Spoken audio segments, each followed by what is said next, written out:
네, 오늘은 추수감사주일 말씀으로 준비를 했습니다. 감사는 교회가 왜 이렇게 감사하는 시간을 갖느냐? 성경에서 그렇게 감사하라고 했기 때문에 그렇습니다. 우리의 감사는 유대인들의 감사에서 출발을 합니다. 그런데 지금 전쟁이 일어나고 있는 그 이스라엘의 그 유대인들의 감사는 성경에 있는 감사와 똑같습니다. 이분들의 감사는 3번의 감사가 있습니다. 1년에 3번이요. 3번 감사인데 처음에 초겨울에 거기는 날씨가 좋으니까 우리 같지 않은 사계절이 없으니까 우리로 말하면 초겨울에 그 곡식을 추수를 합니다. 추수를 하게 되면 그때 감사절기를 한번 지켜요. 그것을 보통 6월절이라고 해요. 6월절. 그때가 이제 유대인들이 처음으로 감사하는 게 6월절인데 그때가 사실은 출애굽을 기념하는 날이기도 하지만 초겨울에 한번 곡식을 추수한 때가 바로 그때입니다. 그때가 딱 겹칩니다. 6월절에 겹쳐가지고 그때 6월절도 되지만 또 처음에 곡식을 거둔 때이기 때문에 그때 감사절기를 지킵니다. 그리고 그때 유대인들은 성전에 나옵니다. 성전에 올라가서 하나님께 감사절기를 지킵니다. 또 두 번째는 맥추절이라고 여름 보리를 추수하고 나서 우리로 말하면 6월달쯤에 추수하고 나서 그리고 나서 또 감사절기를 한번 지킵니다. 감사절기를 한번 지키는데요. 그때는 언제냐면요. 그 시내산에서 십계명을 받은 때예요. 십계명을 받은 날입니다. 십계명을 받은 날을 기념해가지고 하나님께서 절기를 지키게 하셨는데 그때가 이제 여름절기죠. 그때도 성전에 나갑니다. 성전에 나가서 이렇게 감사절기를 지킵니다. 그리고 마지막으로는 초막절입니다. 초막절은 가을 추수. 지금은 우리가 똑같이 가을 추수를 하고 거두고 나서 그때 그 이제 광야 생활을 기념해가지고 절기를 지킵니다. 광야 생활을 기념하는 절기를 40년의 광야 생활을 지킨 것을 보낸 것을 하나님께 감사하면서 지내는 절기가 바로 초막절인데 그때가 추수감사절이에요. 그래서 세 절기의 공통점이 있습니다. 추수 때마다 감사절을 시켰어요. 왜 추수 때마다 감사절을 시켰을까요? 사람이 풍성할 때 마음이 느슨해질 수 있잖아요. 그러니까 감사절을 통해서 하나님께 그 마음을 모으고 집중할 수 있도록 그 추수 때마다 감사절기로 성전에 모여가지고 거기 예배를 드릴 수 있게 한 것입니다.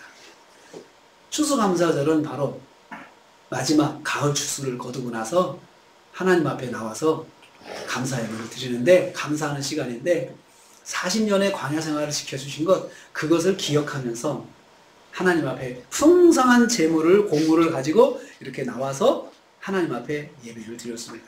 그래서 우리나라도 초대교회 때부터 전통이 있습니다. 우리 한국교회 초대교회 전통이 뭐냐면 추수감사주일이 되면은 그냥 그 자기 집에서 농사한 거 있잖아요. 농사한 것을 한 것 중에 제일 좋은 것을 갖고 하나님 앞에 드렸어요. 다 성도들이 하나씩 가지고 나와가지고 하나님께 드리면서 그걸 가지고 하나님께 예배를 드렸어요. 참 감동적인 날입니다. 그래서 보면은 지금 배추가 나올 때잖아요. 배추 튼실한 배추 막 강단에다가 깨끗하게 해가지고 갖다 놓고 막 무도 갖다 놓고 쌀도 갖다 놓고 감, 사과 이런 것도 강단에 딱 갖다 놓고 그냥 풍성하게 하나님 앞에 이걸 하나님 우리가 거뒀습니다. 한 해 동안 저희들에게 이렇게 은혜를 주셔서 저희들이 이렇게 좋은 열매를 거두게 되었습니다. 하나님 앞에 보고하면서 감사하는 시간을 우리 초대교회가 전통부터 우리 한국교회가 쭉 지켜왔습니다. 그래서 우리도 똑같이 감사절기를 지키고 있습니다. 그러면 이건 유대인의 절기인데 우리가 왜 지키냐? 유대인을 위한 절기가 아니고 그들은 모델이 되었습니다. 모델. 지금은 그분들은 예수님을 믿지 않잖아요. 근데 모델이 되었다는 민족, 모델 민족으로 하나님께 부르셔서 하나님을 섬기는 건 이렇게 섬겨야 된다. 그리고 하나님을 섬길 때 이런 복을 주신다. 그것을 하나님께서 유대 민족을 통해서 모델화 하신 거예요. 그래서 사실 유대인들이 지금도 복 받는 건 뭐냐면 세계에서 가장 지혜로운 민족으로서 복 받는 건 하나님 주신 복이에요. 그들은 인구도 많지 않은데 세계 노벨상은 다 휩쓸고 있잖아요. 노벨상은 다 휩쓸고 있어요. 유대인들이에요. 근데 그분들의 교육의 방식을 보면은 다른 거 없습니다. 성경 암송입니다.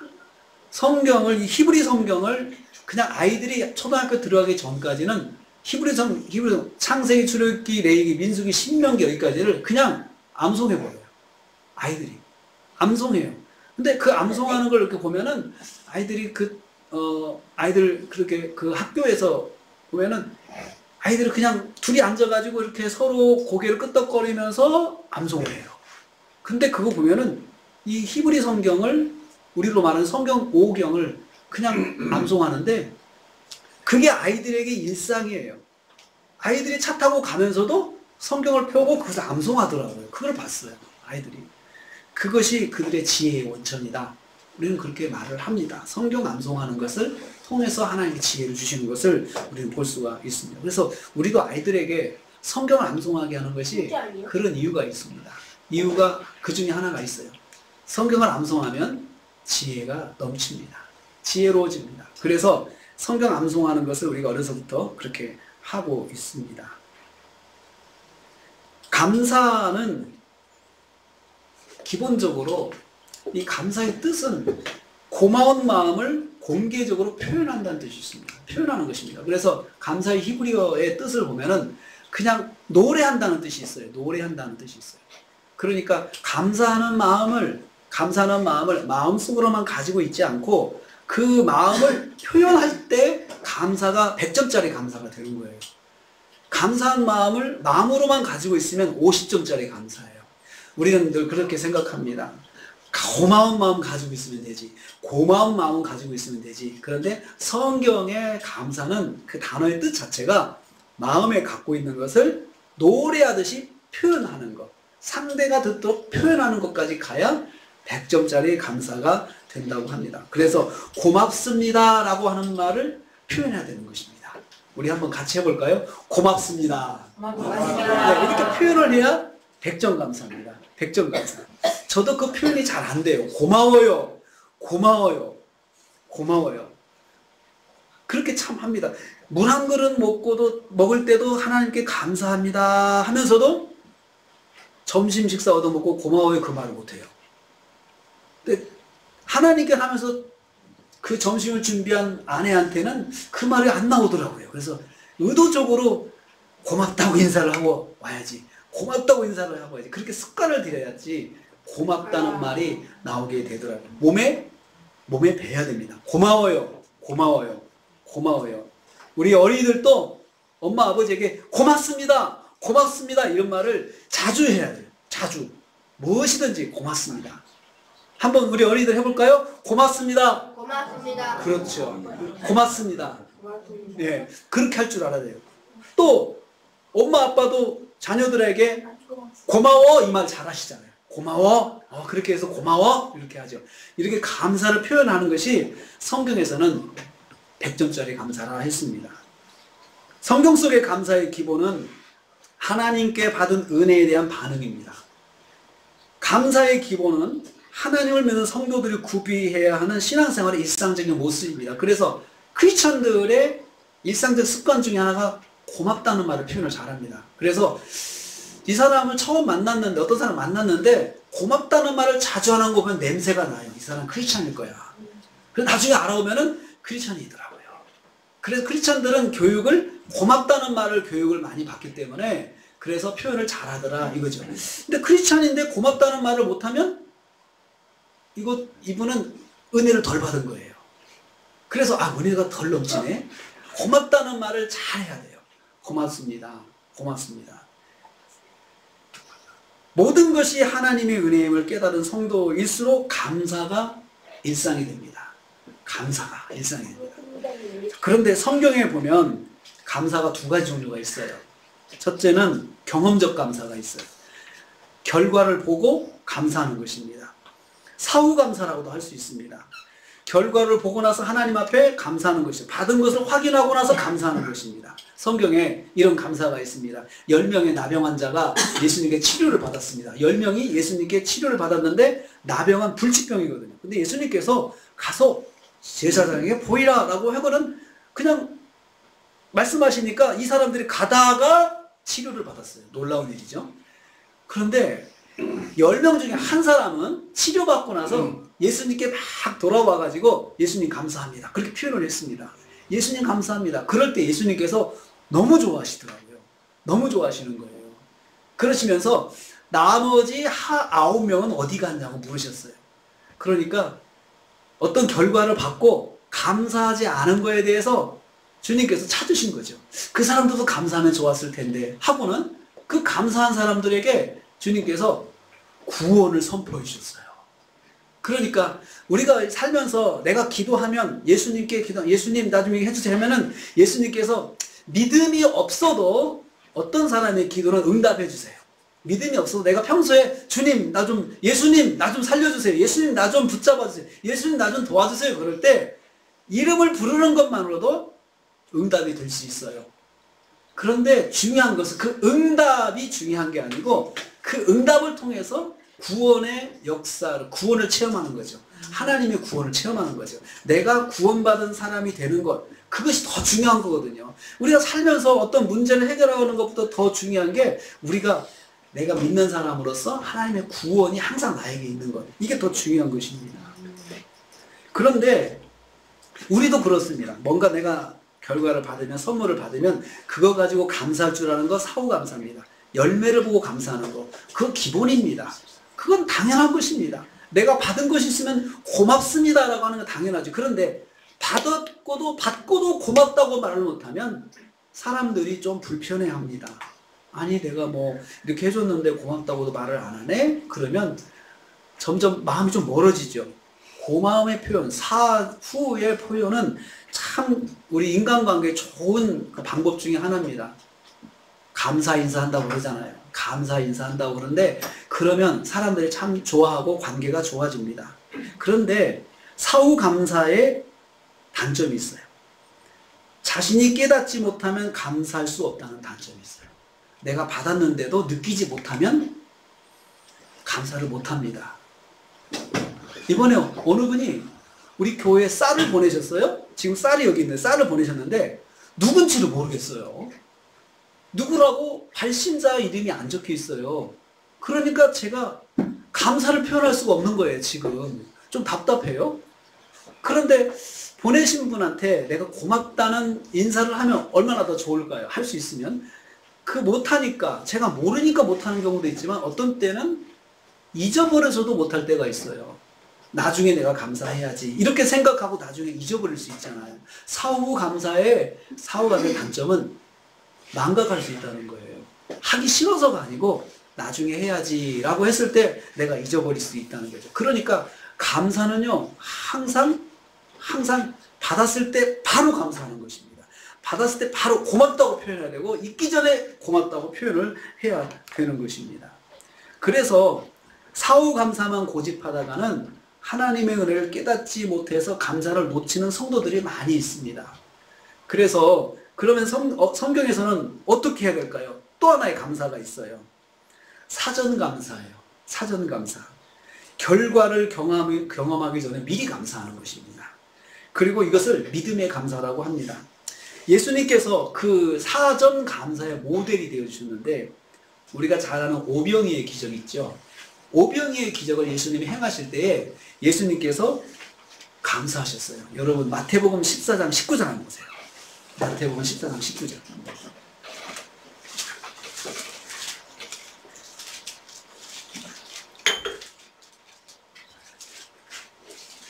마태복음 14장 19절. 네, 다 찾으셨습니까? 마태복음 14장 19절. 네.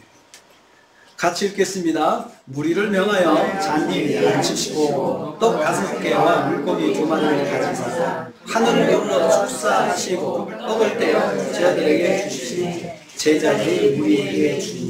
여기 보면 예수님께서 오병이어의 기적을 행하시기 전에 하늘을 우러러 축사하셨다. 율레게오라는 헬라어로 율레게오라는 말은 축복하고 감사. 그 뜻이에요. 축복하고 감사했다. 하나님께 먼저 감사한 것입니다. 감사. 하나님께 뭐라고 감사하셨을까요? 뭐라고? 하나님 감사합니다. 이 떡을 주신 걸 감사, 이 음식을 주신 걸 감사합니다. 5개, 물고기 2마리, 떡 5개 밖에 없었는데 그게 뭐가 감사할까요? 수많은 사람들이 먹어야 되는데 그 작은 도시락 하나 가지고 뭐가 감사했을까요? 근데 예수님께서는 그것 가지고 감사하셨어요.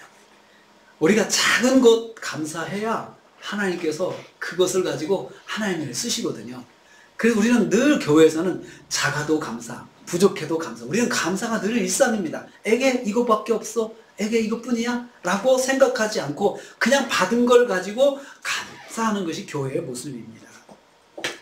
사전 감사, 이것을 기적의 감사라고 합니다. 그렇게 예수님께서 기도하실 때, 감사하실 때 그 오병이어 가지고 약 1만 명의 사람들이 나눠 먹었습니다. 현장을 보지 않은 사람은 도저히 믿을 수 없는 사건이죠. 그런데 그 현장에서 먹은 사람들이 증언했고 제자들이 증언했어요.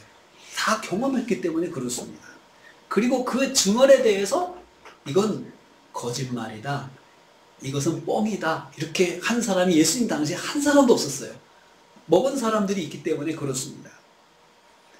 두 번째로 요한복음 11장 41절 한번 보세요. 넘어가세요. 요한복음 11장 41절. 11장? 네. 요한복음 11장 41절. 죽었던 나사로를 살리실 때도 예수님께서 감사하셨어요. 죽었던 나사로를 살리실 때도.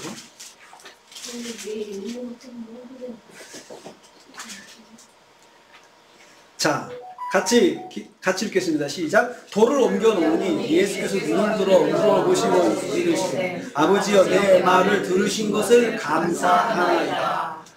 예수님께서 나사로를 살리시기 전에 하나님께 감사 기도부터 하셨어요.